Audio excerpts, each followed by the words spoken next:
তো আপুনিও যদি ভোট জলকীয়া ফাৰ্মিঙৰ বিষয়ে জানিব বিচাৰে তেনেহ'লে ভিডিঅ'টো চাই থাকক। হাই এভৰিৱান, ৱেলকাম বেক মানাৰৰ ভিডিঅ'। কি খবৰ আপোনালোকৰ? আজি আৰু এটা আপোনালোকৰ বাবে মিনি ব্লগ লৈ আহিলোঁ। আজি ব্লগটোত থাকিব ভোট জলকীয়াৰ বিষয়ে, ভোট জলকীয়া ফাৰ্মিঙৰ বিষয়ে। তো আপোনালোকে যদি চাম বুলি ভাবি আছে লাষ্টলৈকে চাই থাকিব পাৰে। কেইদিনমান আগত মানে মোৰ ভোট জলকীয়া লগাই হৈ গৈছে, তো আপোনালোকক দেখুৱাইছিলোঁৱেই। তেতিয়া মানে ইমান ভাল হোৱা নাছিলে, আৰু এতিয়া বৰ্তমান কেনেকুৱা হৈ আছে জলকীয়াবিলাক আপোনালোকক দেখুৱাইছোঁ। তো আপোনালোকে একদম স্কিপ নকৰাকৈ চাই যাব। যদি আপোনালোকে চেনেলটো নতুনকৈ আহিছে ছাবস্ক্ৰাইব কৰি লওক, আৰু নতুন নতুন ফাৰ্মিং ভিডিঅ' আহি থাকিব চাব পাৰ কাৰণে, আৰু লগতে শ্বেয়াৰ কৰি দিব আৰু কমেণ্ট কৰি জনাব আপুনি ক'ৰ পৰা চাই আছে, আৰু আপোনালোকৰ লগোৱা হ'লনে নাই সেইটোও জনাই দিব। এতিয়া বেছি দেৰি নকৰি মোৰ ফাৰ্মখন জলকীয়াৰ চাওঁ। তো ফাইনেলি মই আহি পালোঁ জলকীয়া বেৰত, ভোট জলকীয়া বেৰত। তো আপোনালোকক দেখুৱাই আছোঁ। তো ফাইনেলি ফ্ৰেণ্ডছ, আপোনালোকে দেখি আছে মোৰ ভোট জলকীয়া বেৰখন। তো এয়া হৈছে মোৰ 30 দিনমান হ'ল লগোৱা। তো এইখিনি গ্ৰ'থ এনেকুৱা হৈছে, আৰু ফুলো আহি গৈছে ইতিমধ্যে। তো আপোনালোকে দেখিছে। তো আপোনালোকৰ লগোৱা কিমান দিন হ'ল আৰু হাৰ্ভেষ্টিং কৰিব হৈছে নাই জনাবচোন। মোৰতো বাৰু হোৱা নাই, আৰু 3 সপ্তাহমান লাগিব হাৰ্ভেষ্টিং কৰিবৰ কাৰণে। তো এতিয়া যিবিলাকে বিক্ৰী কৰি আছে প্ৰাইচটো অকণমান বেছি পাব, ধৰ 700-800 এনেকৈ পাই আছে। তো যেতিয়া আমাৰ চেল কৰিব হ'ব তেতিয়ালৈকে চাগে 300-400 মান হ'বগৈ প্ৰতি কেজি। তো অলপ সোনকালে উলিয়াব পাৰিলে ভাল আছিলে, কিন্তু বৰষুণ নাই কাৰণে আমাৰ ইফালে অকণমান লেটকৈ লগোৱা হ'ল। দিয়া নাছিলে কাৰণে ইমান ভাল হোৱা নাছিলে। এতিয়া বৰষুণ দিয়াৰ পিছত একদম ধুনীয়া হৈ গ'ল। আপোনালোকে আগতে প্ৰথম লগাই থাকোঁতে এবাৰ আপোনালোকক ভিডিঅ' দিছিলোঁ, গম পায় আপোনালোকে। তো ইমান ভাল হোৱা নাছিলে, এতিয়া কেনেকুৱা হৈছে চাওক। এইজোপাৰ গ্ৰ'থটো চাওক, বেছি ভাল হৈছে। ইফালে আছে আৰু এইবিলাক দেখিছে পূৰাপূৰি মোটামুটি। আৰু সেইটো চাইডে যিবিলাক দেখি আছে মাজত এইবিলাক অকণমান লেটকৈ লগা হৈছে, সেইকাৰণে মানে গ্ৰ'থটো কম হৈ আছে। সেইখিনিও আৰু এসপ্তাহমান যোৱাৰ পিছত ধুনীয়া দেখিব, কাৰণ এবাৰহে বৰষুণ পালেতো, সেইকাৰণে এনেকুৱা হৈছে।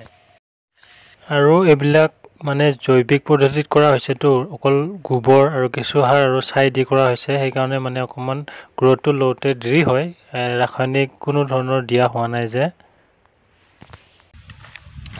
এইবিলাক নতুনকৈ লগাইছে, চাব গ'লে সৰু সৰু হৈ আছে। মানে ফ্ৰেণ্ডছ, মই পুলিখিনি জলকীয়া 3বাৰ লগাইছোঁ। প্ৰথমত সেইখিনি লগোৱাখিনি আপোনালোকে দেখিলে, এইফালে আছে, আৰু এইখিনি হ'ল মাজতে লগাইছিলোঁ এনেকৈ। চাওঁ এইখিনি মানে 20 দিনমান হ'ল লগোৱা। এইখিনি মানে বেছি সৰু হৈ আছে এইবিলাক, ঠিক আছে। এয়া মানে নতুনকৈ লগোৱা হৈছে, মানে একেলগে লগোৱা নাই। একেলগে লগালে মানে ছিঙোতে অসুবিধা হয়, সেইকাৰণে মানে একেলগে লগোৱা হোৱা নাই। তো গম পাইছে আপোনালোকে। আৰু এইটো চাইডে লগোৱা হোৱাই নাই, ইয়াতো লগাম মানে নতুনকৈ, এই তালৈকে লগোৱা হ'ব। তো এইবিলাক ভেটি বনাই থৈ দিয়া আছে, প্লাষ্টিক দিয়াই নাই ইয়াৰ, প্লাষ্টিক দি পেলাই নতুনকৈ লগোৱা হ'ব। মানে গোটেইখিনি যেতিয়া একেলগে ছিঙিব হ'লে মানে মাৰ্কেটত বিকিবলৈ অসুবিধা হয়, সেইকাৰণে মানে আগপিছকৈ লগোৱা হৈছে।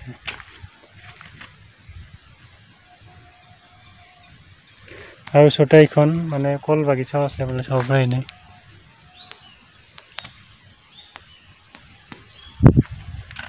তো চাই থাকক আপোনালোকে ভিডিঅ'টো, আৰু যদি চেনেলটো নতুনকৈ আছে ছাবস্ক্ৰাইব কৰি যাব, লাইক কমেণ্ট শ্বেয়াৰ কৰি দিব। আৰু আপোনালোকক মই সম্পূৰ্ণ এৰিয়াটো এবাৰ দেখুৱাই দিছোঁ, ইয়াৰ লুকটো কেনেকুৱা। এইটো চাইডে নাই লগোৱা, আৰু এইটো চাইডে লগোৱা হৈ যোৱাখিনি, আৰু মাজৰখিনি অকণমান পিছত লগাইছোঁ। আৰু এইফালে লাষ্টত দেখি থকাখিনি মানে প্ৰথমে লগোৱা হৈছিল, আৰু সেইখিনি গ্ৰ'থটো দেখিছে আপোনালোকে। তো এবাৰ চাই লওক।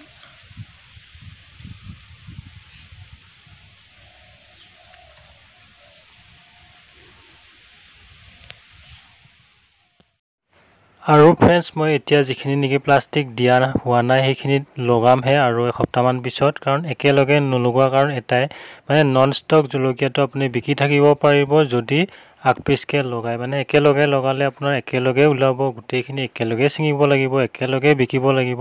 মানে তেতিয়া মানে ছিঙোতেও অসুবিধা হয় আৰু বিক্ৰী কৰোঁতেও অসুবিধা হয়। মানে এবাৰ ছিঙিলে, মানে প্ৰথম লোৱাখিনি এবাৰ ছিঙিলে আপুনি এমাহ, আৰু মাজত লোৱাখিনি আকৌ এবাৰ এমাহ ছিঙিলোঁ, আৰু তেনেকৈ মানে ধৰক যিমান বাৰ লগাইছোঁ সিমানবাৰ মানে নন ষ্টপ আপোনাৰ জলকীয়া ওলাই থাকিব। কিন্তু একেবাৰে গোটেইখিনি লগাই দিলে একেবাৰে ছিঙিব হ'ব আৰু একেবাৰে নাইকিয়া হৈ যাব। সেইকাৰণে মানে মই এই পদ্ধতিটো ইউজ কৰোঁ।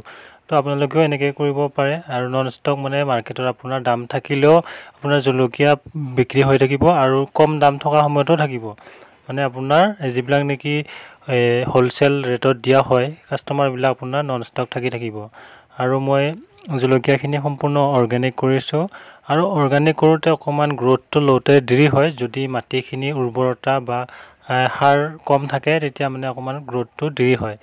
আগতে যদি ধান খেতি কৰা মাটি হয় আৰু অকণমান দেৰি হয় গ্ৰ'থ লওঁতে। তো সেইটো আপোনালোকে মনত ৰাখিব। আৰু মই 3টা ফাৰ্টিলাইজাৰ ইউজ কৰিছোঁ। NPK অৰ্গেনিক হয় সেইটোও মানে পাৰ লিটাৰ 1700 টকাকৈ লৈছে। আৰু যিটো নেকি চইল হয় সেইটোও অৰ্গেনিকেই হয়, সেইটোও ফাৰ্টিলাইজাৰে হয়। 3টা ইউজ কৰিছোঁ। কিন্তু অকণমান ৰিজাল্টটো মোটামুটি পাইছোঁ আৰু বঢ়িয়াই ভালেই। তো আপোনালোকে কি ইউজ কৰে জনাব। আৰু যদি আপোনালোকে জানিব বিচাৰে মই কি ইউজ কৰিছোঁ আপোনালোকক দেখুৱাই দিম, কমেণ্ট কৰিব নাপাহৰিব।